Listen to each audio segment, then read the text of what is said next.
In 10th place, we have the iPhone 11 Pro, which has one of the best cameras on any smartphone, not only in terms of quality, but also in terms of consistency.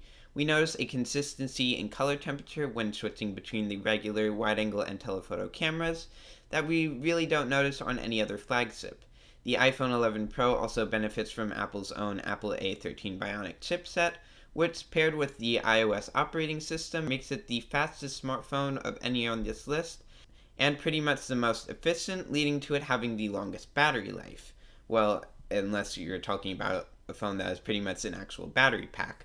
The iPhone 11 Pro will also benefit from iOS updates for at least the next 6 years, which are rolled out on the day of release. However, there are some disappointments when it comes to the iPhone 11 Pro, which led to it only getting 10th place. First, of course, is the price of $1,000, which led me to rank it behind the next phone up, which got the same score. There's also the design, which is the same as the iPhone 10 and 10s, meaning that it only has an 83% screen-to-body ratio as well as a large notch. There's no Touch ID, only Face ID, which tends to be less secure. And it also does not have a headphone jack or expandable storage. There's also the display, which, while good in quality, no longer has 3D touch, which was one of the things that made the iPhone stand out. Next, we have the Asus Zenfone 6, which definitely goes with a much more modern design than the iPhone 11 Pro for 2019. With a motorized flip-up camera instead of a notch, this has the advantage of no camera cutout, although it has the disadvantage of not being able to flip up the camera while it is flat on a surface, and also possibly increasing the fragility of the phone. It also is likely the reason why it did not get an IP rating. The Asus Zenfone 6 comes with a rear fingerprint scanner. It cannot have an under-display fingerprint scanner due to the fact that it comes with an LCD display instead of OLED. It in fact is the only phone on this list that still comes with an LCD display instead of OLED. Some people may prefer the LCD display as it probably has less burn-in, although you miss out on more vivid colors as well as deeper blacks. The Asus Zenfone 6 also comes with a surprisingly good quality camera, which can of course flip up and become the selfie camera that can not only compete in quality with the iPhone, but has the 48 megapixel resolution as well as super slow motion. The Asus Zenfone 6 comes with the Snapdragon 855, as well as a 5000 mAh battery, leading to it having the best battery life of any phone with the Snapdragon 855 on this list. The LG V50s stands out in three main ways. First, we have the camera, which can compete in quality with the iPhone 11 Pro. There is only one secondary camera, which is a wide angle. You can get the telephoto if you go for the regular LG V50, although that misses out on some of the extra features of the V50s. The V50s also comes with 5G built in. There is a 4G variant known as the LG G8X, and it also comes out of the box with a dual screen attachment. Other than that, the LG V50s is a decent phone all around. It comes with weatherproofing and an under-display fingerprint scanner, although it maintains the headphone jack and expandable storage. It also comes with a 1080p OLED display and decent battery life through a 4000 mAh battery. In 7th place, we have the Asus ROG Phone 2. The Asus ROG Phone 2 is our second phone from Asus, although it goes in a different direction than all of these other phones. Instead of going for the lowest screen-to-body ratio possible, it has larger top and bottom bezels, although it makes good use of these. These eliminate the need for a notch, and also include large front-firing speakers, which enhance the audio quality. The Asus ROG Phone 2 also comes with a number of other gaming-oriented design features, such as a modular design, RGB lighting, and air triggers. The Asus ROG Phone 2 also comes with an OLED display with a 120Hz refresh rate and 240Hz touch sensing. The ROG Phone 2 comes with a 6000 mAh battery, which while it allows for good battery life, due to that 120Hz refresh rate, it cannot manage quite the battery life of the Asus Zenfone 6. It also comes with the Snapdragon 855 Plus, as well as a similar camera setup to the Asus Zenfone 6, although I noticed in camera comparisons it really couldn't compare to the Zenfone 6, although that isn't surprising. After all, it is a gaming phone, and not much emphasis is usually put on cameras in gaming phones.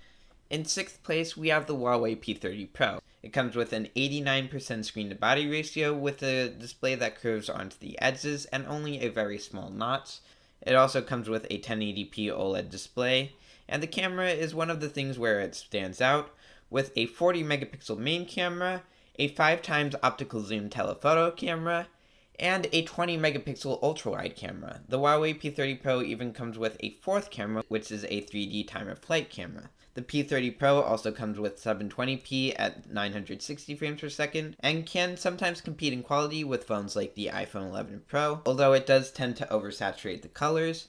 The Huawei P30 Pro also comes with the Kirin 980, which is last year's chipset, meaning it is a bit slower, but it is efficient. It still comes with a 7nm process, and therefore it can still compete in battery life.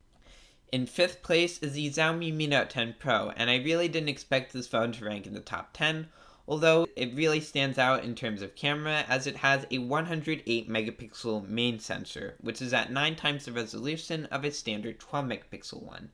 Other than that, it comes with 4 additional cameras, a wide angle, 2 telephotos, one at 2 times and one at 5 times, and a dedicated macro camera. In terms of camera quality, the Xiaomi Mi Note 10 Pro can sometimes compete with phones like the iPhone 11 Pro, although it is a bit inconsistent. The Xiaomi Mi Note 10 Pro, other than this camera setup, comes with an 88% screen-to-body ratio with a display that curves onto the sides and a minimal notch similar to the Huawei P30 Pro, as well as a 1080p OLED display, and a 5260 mAh battery. The only area that really falls behind flagships is its processor, which is the Snapdragon 730G, which isn't really as fast as the other flagships. In 4th place, we have the OnePlus 7 Pro and 7T Pro, which I decided to rank together since the phones are relatively similar and would have gotten the same ranking anyways. The 7 Pro and 7T Pro both come with 88% screen-to-body ratios, with displays that curve onto the sides and have no notches, instead going with the motorized pop-up camera. Although because of this motorized pop-up camera, there is no IP rating. None of the phones released this year with a pop-up camera have had an IP rating. The OnePlus 7 Pro and 7T Pro also come with 1440p OLED displays at a 90Hz refresh rate, as well as a 48 megapixel camera, although I have noticed these cameras to oversaturate the reg when recording videos, meaning that they cannot compete in quality with phones like the LG V50s. The OnePlus 7 Pro and 7T Pro differ in their abilities to record slow motion, where the 7 Pro can record in 480 frames per second and the 7T Pro in 960 frames per second. They also differ in the processor.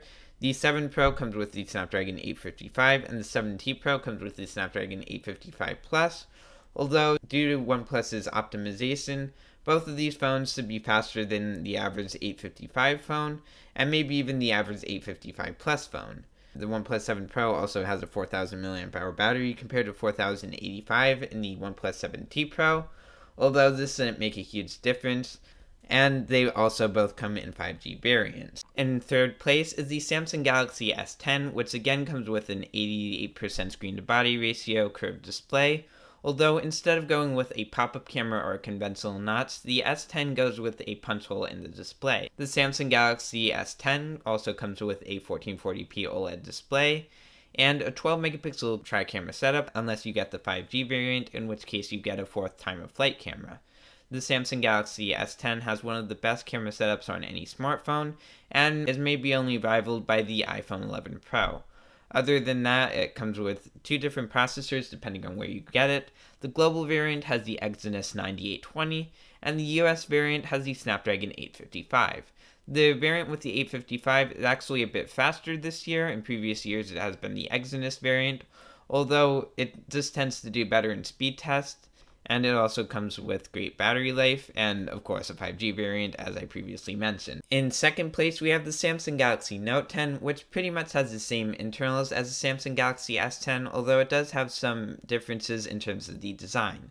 Since it is a member of the Note series, of course it comes with Samsung Smart Stylus, the S Pen. It also comes with a 91% screen-to-body ratio, as well as moving the punch hole in the display to the center. However, it does come with the downgrade of not having a headphone jack, which the S10 does have. Other than that, it has pretty much the same internals, other than the upgrade to the Exynos 9825, and a larger battery to match the larger display. In 1st place is the Huawei Mate 30 Pro, which, while it is somewhat similar to the Huawei P30 Pro, manages to differentiate itself in enough key ways to make it stand out from any other phone released this year. First of all, there's the screen-to-body ratio, which is now 94%, which allows Huawei to fit a larger display on the same size phone. Then there's also the camera, which Huawei did decide to ditch the periscope lens for just a regular telephoto lens, which is at a 3x zoom. But they introduced a new slow motion option of 7,680 frames per second. This is 8 times slower than the previous 960 frames per second option.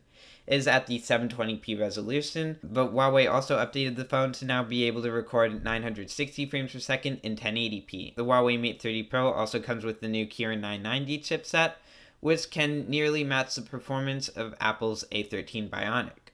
But a place where it was able to match the performance of Apple that not many other phones were is battery life. In fact, it is pretty much the only other phone on this list able to match the iPhone 11 Pro in battery life.